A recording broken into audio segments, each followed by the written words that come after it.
बेगानी शादी में अब्दुल्ला दीवाना, ये एलजी कहां से आ गया? कौन है एलजी? कहां से आ गया एलजी?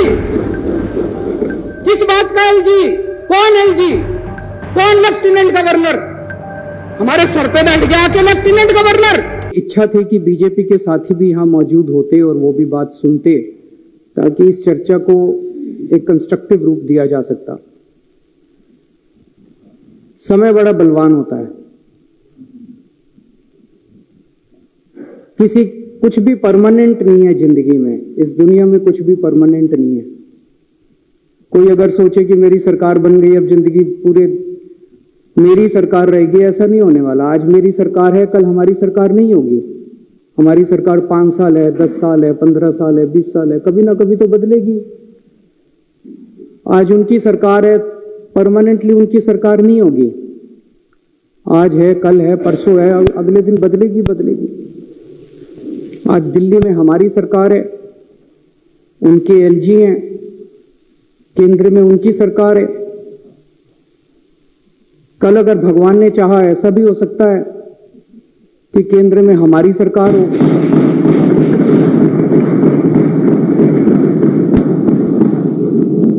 दिल्ली में हमारे एलजी हों,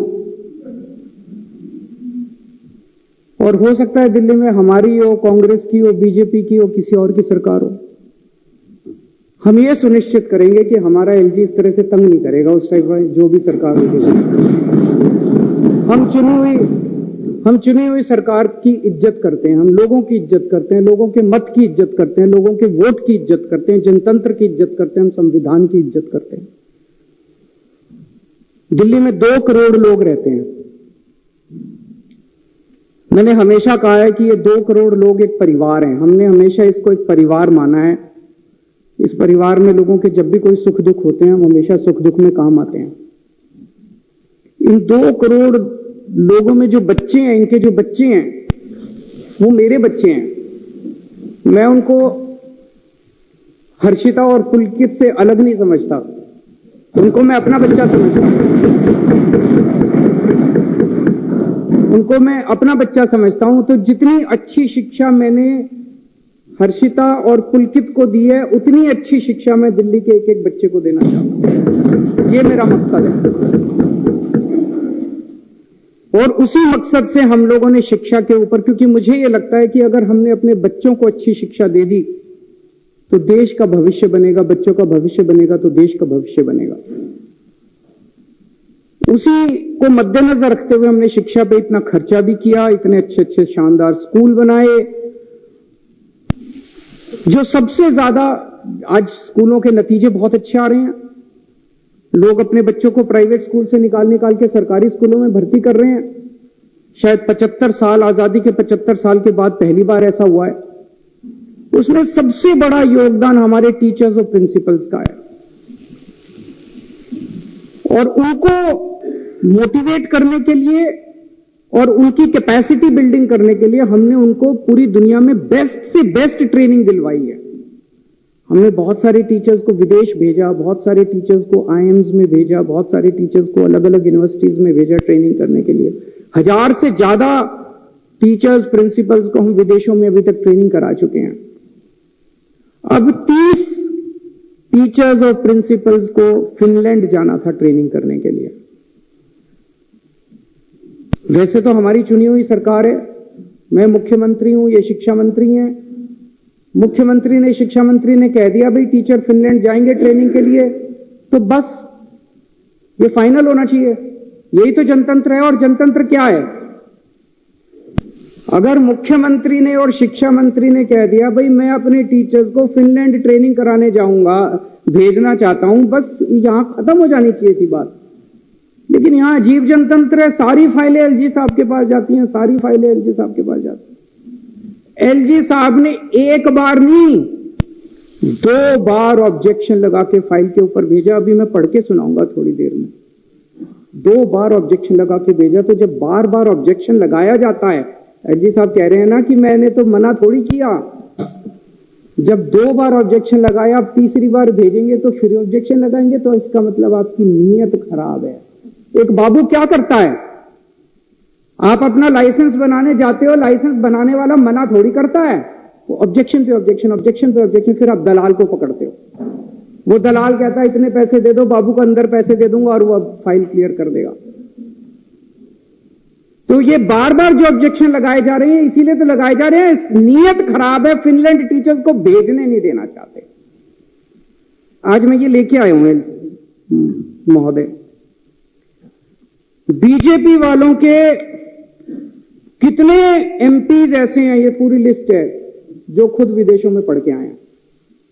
इनकी कभी इनके मां बाप ने कॉस्ट बेनिफिट एनालिसिस करी? कितने एमपी ऐसे हैं जो खुद विदेशों में पढ़ के आए हैं? इनके कितने एमएलए ऐसे हैं जो खुद विदेशों में पढ़ के आए हैं? कभी इनके मां बाप ने कॉस्ट बेनिफिट एनालिसिस करी? ये बच्चे हैं कैबिनेट मिनिस्टर्स के, बीजेपी वालों के बच्चे, जिन के बच्चे अभी विदेशों में पढ़ रहे हैं। मेरे को इससे कोई एतराज नहीं है, मैं किसी की शिक्षा के खिलाफ नहीं हूं। बीजेपी वाले, कांग्रेस वाले, आम आदमी पार्टी वाले, जिसको भगवान ने अच्छा दिया जिंदगी में, वो अपने बच्चों को भेजे, जरूर भेजे। अच्छी से अच्छी शिक्षा सबके बच्चों को मिलनी चाहिए। मैं इसके विरोध में नहीं हूं कि इन्होंने क्यों भेजा, मैं इसके विरोध में हूं कि अगर तुम अपने बच्चों को अच्छी शिक्षा देना चाहते हो तो गरीबों के बच्चों की अच्छी शिक्षा के खिलाफ क्यों हो तुम लोग? अगर हम अपने बच्चों को, गरीबों के बच्चों को अच्छी शिक्षा देना चाहते हैं, अपने बच्चों को अच्छी शिक्षा देना चाहते हैं, तो तुम रोकने वाले कौन होते हो? ये एक फ्यूडल माइंडसेट है, ये कई सौ साल पुराने जो हमारे देश में फ्यूडल माइंडसेट है ना, कि गरीबों को अच्छी शिक्षा, इस जात के लोगों को, उस जात के लोगों को अच्छी शिक्षा नहीं मिलनी चाहिए, गरीबों को अच्छी शिक्षा नहीं मिलनी। शिक्षा जो है इन ठेकेदारों की बपौती रहनी चाहिए, इसको तोड़ना है हम लोगों को। और ये एलजी साहब उसी माइंडसेट से आते हैं कि एलजी साहब के बच्चों को तो मिलनी चाहिए अच्छी शिक्षा, गरीबों के बच्चों को अच्छी शिक्षा नहीं मिलनी चाहिए। इस माइंडसेट को तोड़ना है अपने को, पूरे देश को तोड़ना है। आजादी मिल गई, लेकिन ये माइंडसेट अभी भी है कि गरीबों के, इस जात के, उस जात के बच्चों को अच्छी शिक्षा नहीं लेने देंगे। ये विदेश कैसे जा सकते हैं? पढ़ो, एलजी साहब ने लिखा है इंडिया में करा लो ट्रेनिंग। ये एलजी साहब की नोटिंग है, इंडिया में करा लो ट्रेनिंग। अरे क्यों करा ले इंडिया में ट्रेनिंग? हम कम है किसी से? गरीबों के बच्चे कम है किसी से? गरीबों के बच्चे हैं तो इंटेलिजेंट नहीं है क्या? क्यों करा ले? हम तो अपने बच्चों को फिनलैंड भेजेंगे। पूरी दुनिया में सबसे अच्छी शिक्षा फिनलैंड के अंदर मिलती है, सबसे अच्छी, ये सबको पता है। फिनलैंड पूरी दुनिया में शिक्षा में नंबर 1 है, और उसमें भी जो नंबर 1 यूनिवर्सिटी है उसमें भेज रहे हैं हम। पूरी दुनिया में जो नंबर 1 है हम तो भेजेंगे सर। दिल्ली के लोगों का पैसा है, टैक्स का पैसा है दिल्ली के लोगों का, टैक्स के पैसे से, दिल्ली के टैक्स के पैसे से भेज रहे हैं। लोगों का पैसा, लोगों के बच्चे, अपने पैसे से लोग अपने बच्चों को ट्रेनिंग के लिए भेजते हैं। ये वो क्या कहते हैं, पराए घर में अब्दुल्ला दीवाना। ये एलजी कौन हो गया है? बेगानी शादी में अब्दुल्ला दीवाना। ये एलजी कहां से आ गया? कौन है एलजी? कहां से आ गया एलजी? किस बात का एलजी? कौन एलजी? कौन लेफ्टिनेंट गवर्नर? हमारे सर पे बैठ गया के लेफ्टिनेंट गवर्नर।